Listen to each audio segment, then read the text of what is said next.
What's going on, everybody? Welcome back to another Lions video. Today we have some more Detroit Lions news and rumors. Everything from the potential position change of a starting offensive lineman to a potential drafting strategy that is starting to come to the surface for the Detroit Lions, as well as the official announcement of the Detroit Lions 17th game for this NFL season. Now, before we get into the video and before we get into this new batch of news and rumors, if you're new to the channel and you're enjoying the content, if you are enjoying this Detroit Lions content that I provide daily, please be so kind and please consider liking the videos and subscribe to the channel. It takes just 2 seconds out of your day to do so. It's quick, free, and easy, and you would be helping the channel out more than you could possibly know. So if you could do that, if you could take those 2 seconds to like and subscribe, I'd be greatly appreciative for it. But with all of that being said, and without any further ado, let's get right into this new batch of Lions news and rumors and what it means for our Lions as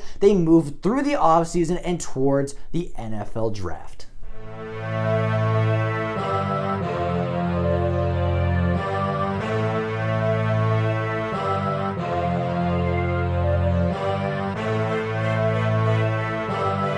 Now, as I mentioned at the beginning, the first piece of news and the first piece of information that we will be reviewing today is the Detroit Lions' potential interest in moving starting right tackle Big V Halapoulivaati Vaitai and potentially moving him full-time to the guard position. Now, Big V did play for the Detroit Lions last year, although he was very injury-prone throughout the entirety of the season. He did play and he did start in a couple of games for the Detroit Lions, and although he was on the field a little bit for the Lions, he did not play particularly well.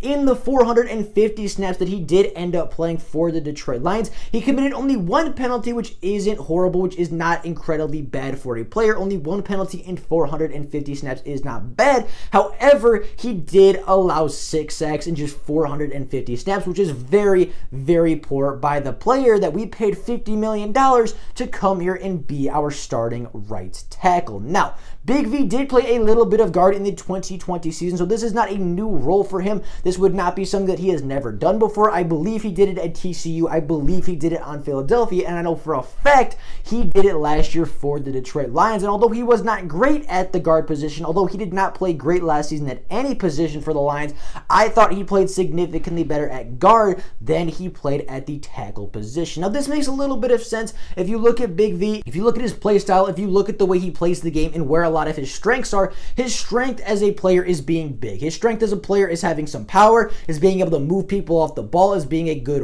run blocker, and his weaknesses are really his agility, his finesse, his ability to pass block. He's really not a very technically sound player. He's not a very agile player, and especially with the injury to his ankle and the lingering injury that he dealt with in his lower body for a majority of the season last year, his mobility was severely lacking, his agility was severely lacking, and that is how a majority of his 6 sacks were given up on the season. Now, moving Big V to guard, I think would be the right situation for the Detroit Lions. As I said, his strengths more come from his power and from his size and from his run blocking, and less so from his agility and his finesse. Now, moving to guard would allow Big V to, of course, have somebody on his right side, have somebody on his left side, so it's a little easier for him to control. He has a little less space to move, has a lot less to worry about as a guard versus a tackle, and I believe would allow the Detroit Lions to maximize his strengths versus exposing his weaknesses. I believe Big V is going to move to guard. I think this is a very realistic rumor. This is a rumor that's been floating around a little bit. There's been news that the Lions have been talking to him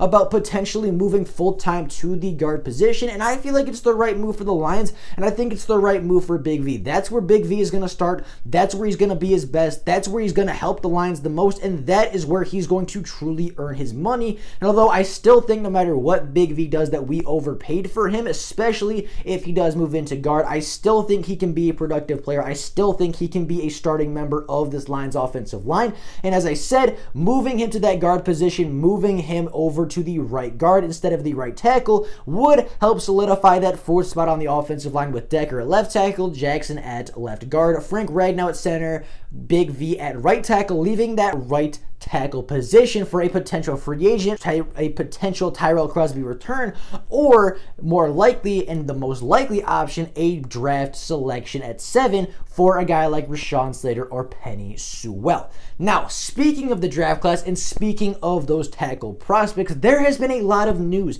within the draft community recently, as over the past couple of days, the Miami Dolphins have absolutely single-handedly changed the outlook of this draft. Now, they traded away their 3rd overall pick to the San Francisco 49ers. They moved up from 12, gave a lot of picks to move up all that way up to the 3rd overall pick, while the Miami Dolphins moved down to that 12th overall selection. Now, Miami, just about 10 minutes later, 15 minutes later, decided they did not want to sit at 12 anymore. They did not want to sit there with the 12th overall pick because they felt they would not get the best value out of their players, and they felt that they could not get a good enough player to put them over the top and put them back in the playoffs. So they decided to call up the Philadelphia Eagles, trading that 12th pick, trading, I believe, another 1st-round pick and something else to move back up to the 6th overall spot, to move back up within the top 10, to go and get their top guy, go get the top guy on their board and get a player that they believe will be able to put them over the top. Now, of course, with the big trade, of course, with the major breaking news of the draft order changing significantly, 2 of the top 6 teams have traded spots, and 2 of the top 6 teams are now going to be selecting different players at different positions. Now, news has come out and rumors have come out that this, although it has shaken up the draft landscape a lot, doesn't actually affect the Detroit Lions and what Brad Holmes had planned for the draft on draft night. Now, when looking at this class, when looking at the way I think this draft is going to play out, I don't think the draft actually changes that much, and I don't think the draft changes as much as it initially seemed it was going to when the Niners and Dolphins traded their picks. Now, the way I see this draft playing out is, of course, as many people do, as almost every single NFL analyst has, I see the Jacksonville Jaguars going Trevor Lawrence at 1. There's not a lot of debate here, not a lot of reason not to do it. The Jags are going to get their franchise quarterback at 1. Now, I think the Jets go quarterback at 2. I think they get Zach Wilson. Zach Wilson, a phenomenal prospect. Some people think he's better than Lawrence. Some people think he's going to be the only quarterback in this class not to be a bust. And some players and some people think that Zach Wilson is, in the end of the day and at the end of their careers, going to be the best player from this class. I think the Jets take him at 2. I think they move on from Darnold, and although I don't think Darnold is a bad player, I do think he will benefit. I think the Jets will benefit from a change of quarterback, while Darnold will benefit from a change in scenery. Now, that puts the 49ers on the clock with the 3rd overall pick. I also have them taking a quarterback. I don't think they trade up all this way just to stick with Jimmy Garoppolo. I don't think they trade up all this way for Jamar Chase when they're a run-first offense. I don't think they trade up all this way for Kyle Pitts when, again, they already have a great receiving weapon in George Kittle, as well as they're a run-first offense, and Kyle Pitts is not known for his blocking. I don't think they move up for a cornerback. I don't think they move up for a defensive player, as there's not really a defensive player good enough to go with the 3rd overall pick, and I don't think they're going to go with Penei Sewell or Rashawn Slater, as they just re-signed Trent Williams and don't really need that tackle position as much. Now, that leaves the 49ers really with one simple solution and one simple outcome, and that would be selecting a quarterback. Now, there's a lot of rumors that the 49ers may take Mac Jones here, the quarterback from Alabama. Now, I don't think this is true. I think Mac Jones is going to be available at 12, so if they were going to go with Mac Jones, if they wanted Mac Jones to be there, and I get that he's a scheme fit, I get that he may be their guy, but if they wanted Mac Jones, they really could have stayed with the 12th spot and likely still got him. I don't think they go with Mac Jones. I think they go with a guy with a lot more athletic upside, a guy with a lot more potential than Mac Jones, with either Justin Fields or Trey Lance. You can switch, you can flip-flop the picks. It doesn't matter who goes where because it doesn't affect the Lions here. With the 49ers taking a quarterback with the 3rd overall selection, that puts the Atlanta Falcons on the clock, and as I mentioned the other day, I think the Atlanta Falcons go wide receiver. I think they get a guy to replace Julio Jones, and I think they get a guy to maybe give them a bit more leverage with the Calvin Ridley situation, saying, all right, we could re-sign you, we could repay you, but we already have this young rookie guy that's going to be a star in a couple years. Rodgers, we don't need you anymore. That could drive down the price of Calvin Ridley just a little bit, and of course would replace the Hall of Fame talent of Julio Jones. I think they take Ja'Marr Chase. That gives them another weapon, another dynamic playmaker. Put Julio, Ja'Marr Chase, and Calvin Ridley on the field at the same time, with Matty Ice still playing at a relatively high level. Maybe they bring back Todd Gurley, or maybe they bring back a different running back. That is a very, very dangerous offense, no matter what your secondary and what your defense looks like. I can see that being a really realistic possibility for the Falcons, and I think that's the way they go. That leaves the Bengals at 5. The simple pick here is Penei Sewell. Penei Sewell is the best tackle in the class. I mean, he's the consensus almost number 1 player, the consensus number 2 player in the class. He's the safe pick. He's the easy pick. Your quarterback's coming off an injured season. You need to get him protection. He has a couple weapons already. You go get Penei Sewell. It's the easy pick. And then you have the Dolphins with the 6th pick. You have the Dolphins sitting at the 6th overall selection, where they can go a bunch of different routes. They could get to a weapon. They could try to replace somebody that they lost on the defensive side of the ball. They could try to replace a Kyle Van Noy by drafting Jeremiah Owusu-Koramoah. Maybe they draft Micah Parsons because they think they fit him better, or some defensive player. Maybe they go with the quarterback. Maybe they're done with Tua Tagovailoa. I've talked to a couple different people, and they believe that the Dolphins are done. They think they've seen enough out of Tua, and they are not pleased with what they got in the former 5th overall pick.